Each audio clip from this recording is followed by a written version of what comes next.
Moi, c'est Madame Belinda. Je suis le point focal de l'Union congolaise des femmes des médias, UCOFEM Tanganyika. Donc, du domaine, je suis une femme, maman et journaliste.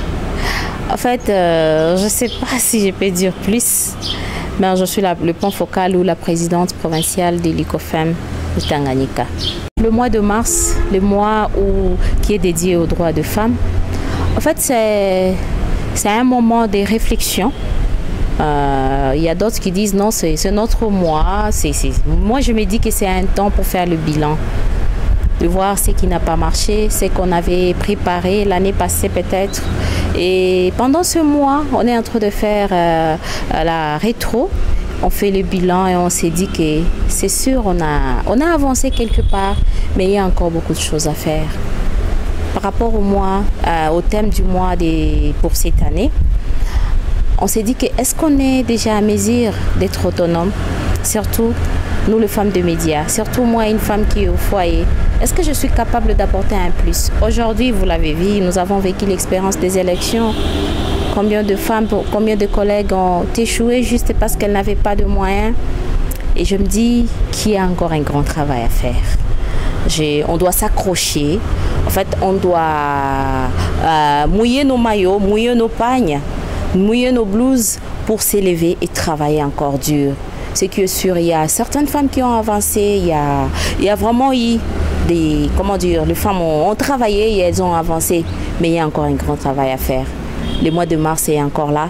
Il y a des projets, il y a des programmes que chaque femme doit comprendre dans sa tête. Oui, il y a un thème, mais moi, qu'est-ce que j'apporte? Je suis une mère au foyer. Devant mes enfants, qu'est-ce que j'apporte? Tu es incapable même de payer un bonbon à ta fille ou à ton fils. Et tu te dis que je suis femme. Bien sûr, il y a de ces femmes-là qui ont eu la chance, peut-être, le mari a tout assumé. Mais toi, qu'est-ce que tu apportes? Est-ce que tu es là pour suivre seulement la télévision? C'est pourquoi c'est un moment, c'est l'occasion pour moi d'interpeller les autres collègues femmes que nous sommes dans la compétition. On doit apporter un plus. On ne doit plus être là à cause de notre beauté. On ne doit plus être là pour nous faire jolie, mais on doit être là pour nous faire consulter, pour être des têtes, pour réfléchir et apporter un développement pour la province du Tanganyika. Femme journaliste, femme de terrain, aujourd'hui coordonnatrice de l'UCOFEM. Ouais. Quelles sont vos réalisations? Merci beaucoup. Merci, je sais que vous êtes mon collègue, vous avez beaucoup vécu avec moi. Franchement, ça n'a pas été facile. Je peux dire que je suis arrivée dans cette petite ville que j'ai tellement aimée et que j'ai choisie comme, en tout cas, ma ville préférée. Je me suis rendu compte qu'il n'y avait pas assez sur ce que moi je pensais. Il fallait mettre en place une commission ou peut-être une association, organisation qui parle de femmes de médias. Vous voyez? Et il fallait qu'au Tanganyika, qu'on parle de la femme journaliste. Quand je suis arrivée, je me suis impliquée avec les efforts de tous les collègues, vous et les autres collègues, confrères, directeurs des chaînes. Franchement, ça n'a pas été facile parce que j'ai commencé par être une directrice des radios. Et quand j'étais une directrice de la radio francophone de Grand Lac, ça n'a pas été facile. Et tout le monde me disait, mais pourquoi cette femme? Est-ce que c'est une femme? C'était la première. Mais on disait, est-ce que c'est une femme ou c'est un homme? Comment elle est directrice? Comment elle va gérer les hommes? Ça n'a pas été facile. Je vécu. Est-ce que vous avez un bureau? Oui, oui. C'est après ces stades, donc j'ai évolué. C'est beaucoup de choses, jusqu'au point d'être une coordonnatrice d'un bureau ou une présidente. Nous avons un petit bureau, notre petit siège ici à la Maison de la Femme. Et avec ça, on a réalisé pas mal de choses. Il y a eu un projet. On a travaillé avec La Voix et Leadership Féminin ou VLF. C'est un partenaire qui nous a appuyés à mettre en place un noyau, le noyau de journalistes qui vont travailler, en tout cas qui plaident pour la promotion des droits de l'homme. Bien sûr, femmes de médias, mais hommes et femmes de médias. Ces noyaux travaillent dans le territoire de Congolo, mais aussi ici à Kalemi. Là, c'était notre première expérience. Après ça, on a eu à travailler avec d'autres partenaires. Vraiment, il y a la MONUSCO qui était là avec son bureau information publique. On a travaillé ensemble. On a eu beaucoup de partenaires qui nous ont appuyés, qui nous ont accompagnés. Et aujourd'hui, on est avec un partenaire Union, Olifam plutôt, excusez. Olifam nous a permis de mettre un réseau. Je ne sais pas si vous pouvez entrer, on peut voir le réseau. On peut voir les réalisations. Comme je le disais, on a travaillé avec VLF dans le programme où on a renforcé vraiment la capacité des journalistes et sur l'implication professionnelle de médias dans la communication à grande échelle sur le droit des femmes, hein, sur le droit de l'homme, mais droit des femmes. Aussi, on a, grâce à notre deuxième bailleur qui est Unifam, notre grand partenaire, on a eu à mettre en place un réseau de journalistes dans la province. Les réseaux, on attend, c'est encore un peu limité dans la province, dans la ville de Kalemi, mais que bientôt on va en tout cas répandre dans tout le territoire. C'est un réseau de journalistes sensibles aux gens et à la paix. On s'est dit que la femme ne peut pas évoluer là où il n'y a pas la paix. Et la femme de médias doit aussi s'impliquer pour qu'il y ait la paix dans notre province. C'est ainsi qu'on a eu pas mal d'activités. On a organisé des activités en ligne, on a invité d'autres journalistes pour nous donner, c'était dans l'essence des réseautages.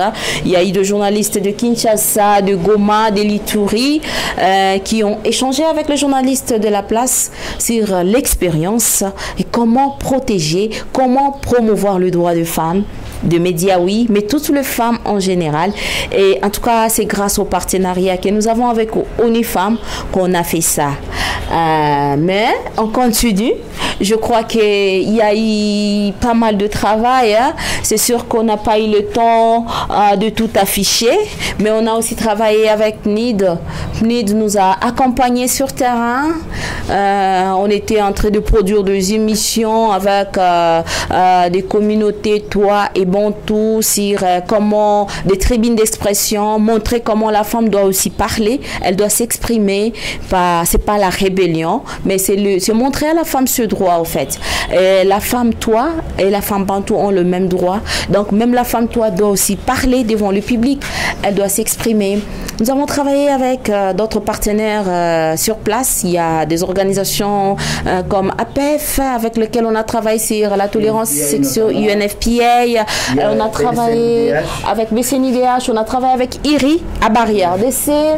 On a travaillé avec NID, comme je vous le dis. En tout cas, on a travaillé avec beaucoup de partenaires. Et notre idée est que le droit de la femme puisse être à la une. Nous voulons qu'il y ait égalité des sexes. Nous voulons vraiment que la masculinité positive soit concrète. Que la femme et l'homme jouissent de même droit. Nous voulons vraiment qu'il y ait égalité dans tout ce que nous faisons. Et c'est ça notre combat, nous, Union congolaise des femmes des médias. Mais sur ce, on ne s'arrête pas par ici. On continue à appeler les partenaires qui veulent que cela soit vraiment effectif. Parce qu'on ne peut pas faire ça seul. Aller dans des villages où les essais coutumes rétrogrades ont vraiment appauvri la femme d'Itanganyika. Il y a ce qui a fait, c'est que la femme continue toujours à se retenir, quels que soient les efforts. Mais nous savons que grâce à Dieu et avec les efforts des uns et des autres, nous avons la volonté d'aller loin, de produire beaucoup d'émissions, de faire parler ces femmes, de faire parler ces hommes. Mais à un certain temps, de fois, on est un peu limité. C'est pourquoi on demande l'appui de beaucoup d'autres partenaires. Pourquoi pas de venir appuyer l'ICOFEM dans l'Itanganyika. C'est une organisation qui est dans presque toutes les provinces.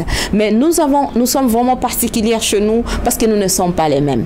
Vous voyez, chaque province a ses atouts et qualités. Et les Tanganyika, c'est une vraiment très jolie et belle province, coquette si je peux le dire, qui a besoin d'avoir de femmes et de hommes qui avancent ensemble pour le développement. Alors, c'est quoi les grands messages dès que vous êtes sur le terrain, vous êtes avec vos partenaires en tant que une organisation qui travaille avec les femmes dans la communication? En tant que femme de médias, on demande aux femmes de s'informer. Vous voyez, vivre sans information, c'est comme si vous vivez, c'est comme si vous n'existez pas. Vous voyez, la femme doit aussi être intéressée, elle doit s'informer d'abord. Quand elle s'informe, elle sait ce qui se passe. À travers la radio peut-être, ou à travers je ne sais pas quel moyen, mais la femme doit être informée. Elle doit avoir la bonne information sur elle-même d'abord. Vous voyez? Parce que si je ne sais pas si j'ai de droits, comment je vais les revendiquer? La femme a de droits. Elle a aussi de devoirs. Hein? Parce que quand il y a droit, il y a devoir. Elle doit s'informer sur elle-même. Elle doit s'informer sur le droit et le devoir. mais aussi elle doit apporter sa tête, elle doit s'impliquer.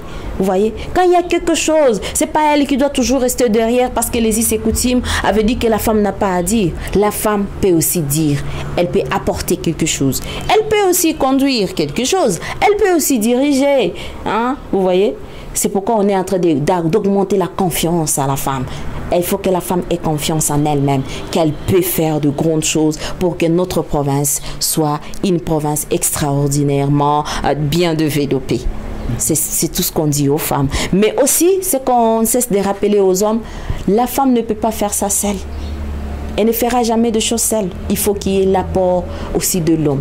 C'est pourquoi nous demandons aux hommes, chers hommes, nous vous aimons tellement. Aidez-nous à avancer. C'est sûr, vous avez eu la chance d'être un peu plus développés que nous. Ça, on accepte. Vous êtes nos hommes, vous êtes nos chéris, vous êtes nos amis, vous êtes nos collègues. Mais quand vous vous rendez compte que cette femme ne connaît pas ça, et le courage de l'approcher et de la faire avancer. Avançons ensemble, chers hommes. C'est tout ce que, en tout cas, c'est le grand message que nous donnons lorsqu'on passe sur terrain. Nous sommes de partenaires, de bons partenaires. En fait, notre partenariat n'a pas commencé aujourd'hui, mais c'est un partenariat aussi qui doit nous aider d'avancer ensemble.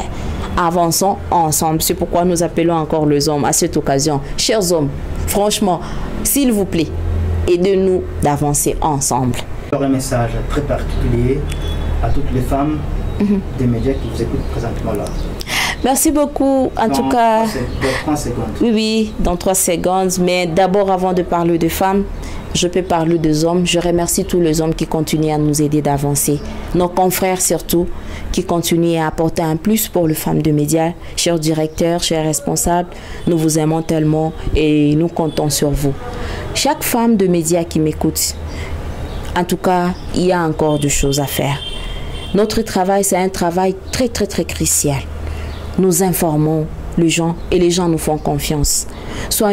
Impliquons-nous, motivons nous-mêmes. Vous voyez, quand tu vas faire quelque chose, tu es dans ce domaine ou un autre domaine, mets-toi au travail, bossons dur, parce que tu as une bouche qui va parler à 50 000 personnes par exemple. Tu n'es pas une personne, tu n'es pas un hasard dans le média. Femme journaliste, femme de médias, que ce soit presse écrite ou comment, tu es une autre personne, tu es particulière. Bosse dur, implique-toi, apporte un plus que personne ne vienne enlever dans ta tête ce que tu as. Tu as choisi le média comme un travail pour toi. Reste avec le média. Que personne ne vienne t'influencer pour changer et quitter ton média. Le média, c'est un travail noble. Hein? Restons, aimons, soyons toujours passionnés de notre métier. Merci beaucoup.